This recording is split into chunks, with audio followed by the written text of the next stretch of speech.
Magistrates act के जज अबू उस्ताद जुल्करनैन साहब का ऑर्डर था, और उससे बढ़कर इस्लामाबाद हाई कोर्ट के डिविजनल बेंच का ऑर्डर था कि ये अब जिस तरह जो एक्सप्रेशन इस्तेमाल किया शॉर्ट ऑर्डर में कि मोड एंड मैनर जिसमें ये ट्रायल जेल प्रेमिसेस में चल रहा है वो काबिल कबूल नहीं है, इसलिए ये ओपन ट्रायल ओपन कोर्ट में ये ट्रायल कंडक्ट किया जाएगा। लास्ट डेट पर जज साहब ने प्रोटेक्शन ऑर्डर जारी किए और आज हम उम्मीद कर रहे थे कि सुबह 9 बजे यहाँ पर सिक्योरिटी के सख्त इंतजाम होंगे और इमरान खान साहब को स्टेट अपनी जिनकी जिम्मेदारी बनती है प्रोड्यूस करने की, शाह महमूद कुरैशी साहब को और इमरान खान साहब को आज यहाँ पर पेश किया जाएगा, जहाँ पर ये तमाम का तमाम मुकदमा असर नौ इसकी नई बुनियादें डाली जाएंगी और ओपन प्रोसीडिंग्स होंगी।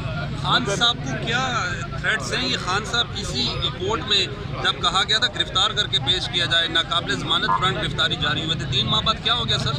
देखिए ये इनका अपने ही इनके व्यूज़ जो हैं वो कॉन्ट्रडिक्ट कर रहे हैं। इससे पहले आपको मालूम है कि इमरान खान साहब तकरीबन 14 माह इन्हीं कोर्ट्स में पेश होते रहे, जान का खतरा तो तब भी लाक था।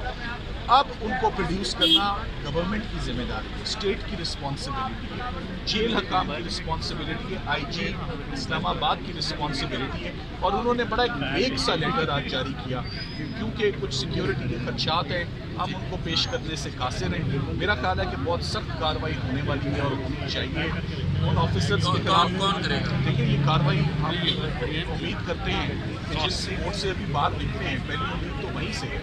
देखिए इंसाफ हमने इन्हीं से मांगना और इन्हीं से लेना और इन्हीं को देना चाहिए।